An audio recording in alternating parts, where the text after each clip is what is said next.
ஊரில் இருக்க எல்லா கட்சியை பற்றியும் நீங்கள் என்னென்னமோ பேசுகிறீங்க. ஆனால் உங்கள் கட்சியிலேயே நீங்கள் பொறுப்புக்கு வந்ததை பார்த்தாலே எதுவும் சரியா பட்டலையே.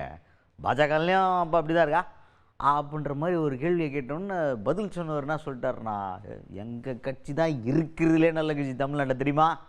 தமிழ்நாட்டில் உத்தமமான ஒரு கட்சி இருக்குன்னா அது எங்கள் கட்சி தான் அப்படின்ற மாதிரி பேசியிருக்காரு. அப்படி என்ன உத்தமமாக இந்த கட்சியில் இருக்குது அப்படிங்கிறத அண்ணன் சொல்கிறாருன்னு பார்த்துருவோம். தமிழ்நாடு பாஜக தலைவர் நயினார் நாகேந்திரன் அவர்கள், அவர் பக்கத்தில் யார், முன்னாள் தமிழ்நாடு பாஜக தலைவர் அண்ணாமலை அவர்கள் பக்கத்தில் உட்காந்துட்டு இருக்கார். இல்லை ஒன்றா உட்காந்துருக்காங்கன்னு சொல்கிறதுக்காக சொன்னேன், வேற ஒன்றும் இல்லை. அடுத்து அவர்கிட்ட முதல் கேள்வி என்ன கேட்டாங்கன்னா, சார் ஊரில் இருக்க கட்சியில் வாரிசு அரசியல் இருக்குங்கிறீங்க, அவங்க ஜனநாயகம் கிடையாது, அவங்களுடைய கட்சியில் சமூக நீதி கிடையாதுன்ற மாதிரிலாம் பேசுகிறீங்க. உங்கள் கட்சியிலே இருக்கிற மாதிரி தெரியலையா, நீங்கள் எப்படி பதவிக்கு வந்துருக்கீங்க? பணபலம் அதிகார பலம் இதெல்லாம் உங்கள்கிட்ட இருக்குது, அதனால் எதிர்த்து யாருமே போட்டி போடாமல் பதவியை தூக்கி உங்கள்கிட்ட கொடுத்துட்டாங்க.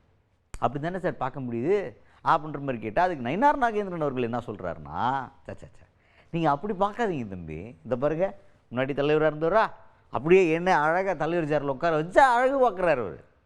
அது மட்டும் இல்லை, எனக்கு இப்போ 3 வருஷம் தான் டைம் அப்படின்னு அவரே சொல்லிட்டார். 3 வருஷம்தான் இப்போ பீரியட், அதுக்கப்புறம் யார் வேணாலும் வரலாம், அதுதான் பாஜக. ஆனால் திமுக அப்படியா பாருங்கள், வாரிசு அரசியல், மூத்த தலைவர்கள் அவங்களுடைய பேரன் வரைக்கும் போயிட்டு கும்பிடு போட்டுட்டு இருக்க வேண்டியதாக. அப்படிப்பட்ட ஒரு அரசியல் நம்மக்கிட்ட இல்லை பாருங்க. நம்மளது தான் ரொம்ப நல்ல கட்சி, எங்ககிட்ட தான் ஜனநாயகம் இருக்குது இன்னும் கட்சியில் அப்படின்ற மாதிரி என்னென்னமோ விளக்கம் கொடுத்து பாஜக ஒரு நியாயமாக தான் நடந்துக்கிட்டு இருக்காங்க அப்படின்ட்டு சொல்லி நம்மளை நம்ப வைக்க முயற்சி செய்திருக்கிறார் நயினார் நாகேந்திரன். இது குடும்ப கட்சி கிடையாது. நேற்று மதிப்புக்குரிய அண்ணாமலை அவர்கள் இவ்வளோ தூரம் கட்சியை கட்டுப்பாடு வளர்த்தாங்க, இன்றைக்கி இருக்கிறாங்க கூடயே இருந்து என்னை கொண்டு இன்றைக்கி சேரில் உட்கார வச்சுருக்காங்க. அடுத்தால எனக்கு கொடுக்கப்பட்டிருக்க வருஷம் 3 வருஷம், இந்த 3 வருஷம் கழித்து இன்னொரு இந்த இடத்துக்கு வரலாம். ஆக உண்மையிலே இதுதான் சமுதாய நீதியோட கட்சி, யார் வேண்டுமானாலும் வரலாம், யார் வேணாலும் எடுக்கலாம். ஆனால் தமிழ்நாட்டில் அப்படி இல்லை. இன்றைக்கி திமுக குடும்ப ஆட்சி தான் நடக்குது. இன்றைக்கி கலைஞர் பிறகு ஸ்டாலினுக்கு பிறகு உதயநிதி ஸ்டாலின், பிறகு அதுக்கப்புறம் இன்னொருத்தர் வர இருக்கிறாங்க. ஆனால் அந்த மூத்த தலைவர்களும் அவருடைய இன்றைக்கி ஸ்டாலினுடைய பேரனுக்கும் அவங்க தலைவணங்க தான் போகிறாங்க. அது இங்கே தான் நீதியெல்லாம் இருக்குது. அடுத்தது கூட்டணி ஆட்சி. பாஜகவுக்கு மனசில் இருக்க ஆசையெல்லாம் ஒன்றிய அமைச்சர் அமித்ஷா அவர்கள் மேடையில் பேசிட்டார். கூட்டணி அமையும்போது அந்த மேடையில் பேசும்போது என்ன சொல்லியிருந்தாருன்னா, கூட்டணி ஆட்சி அமையும் தமிழ்நாட்டில் அப்படின்னு பேசினார். சரி அப்படின்னு சொல்லிட்டு அப்படியே அதிமுக பக்கம் போனால், அப்போ வேற சொன்னார், நீ பாட்டுக்கு வேறு எதாவது கிளப்பி விட்டு போயிட போகிற அப்படின்னு எடப்பாடி பழனிசாமி அவர்கள் ஒரு விளக்கம் கொடுக்குறார். இந்த மாதிரி நாங்கள் ஒரு என்டிஏ கூட்டணி அமைச்சிருக்கோம், இந்த கூட்டணியால் வெற்றி அடைஞ்சு நாங்கள் ஆட்சி அமைப்போம்னு சொன்னார் அவர். புரியுது, அதிமுக ஆட்சி தான், கூட்டணி கிடையாது, ஆட்சி கிடையாது அப்படின்ற மாதிரி, அதாவது கூட்டணி ஆட்சி கிடையாது அப்படின்ற மாதிரி விளக்கம் கொடுத்துருந்தார். ஸோ பாஜகவுடைய ஸ்டாண்ட்லேருந்து அதிமுக கொஞ்சம் விலகி போகுதா அப்படின்றதான் கேள்வி.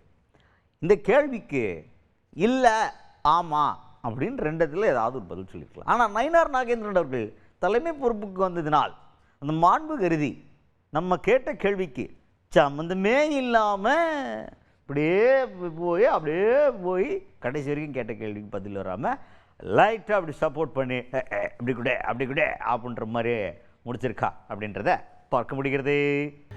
இல்லை, அது பற்றி நான் கருத்து சொல்ல முடியாது. அன்றைக்கி எங்களுடைய உள்துறை அமைச்சர் அவங்க என்ன பேசுனாங்களோ அவங்க தான் கூட்டணி பற்றி பேச்சுவார்த்தை நடத்தினாங்க. அதே இது அவங்களே பேசி முடிச்சு விடுவாங்க. நெக்ஸ்ட் மேட்டர், அதான் கேள்வியெல்லாம் பயங்கரமாக இருந்திருக்கு. நயினார் நாகேந்திரன் அவர்களுக்கு இப்படிப்பட்ட கேள்வியெல்லாம் வரும்னு அவரே எதிர்பார்த்துருக்க மாட்டார்.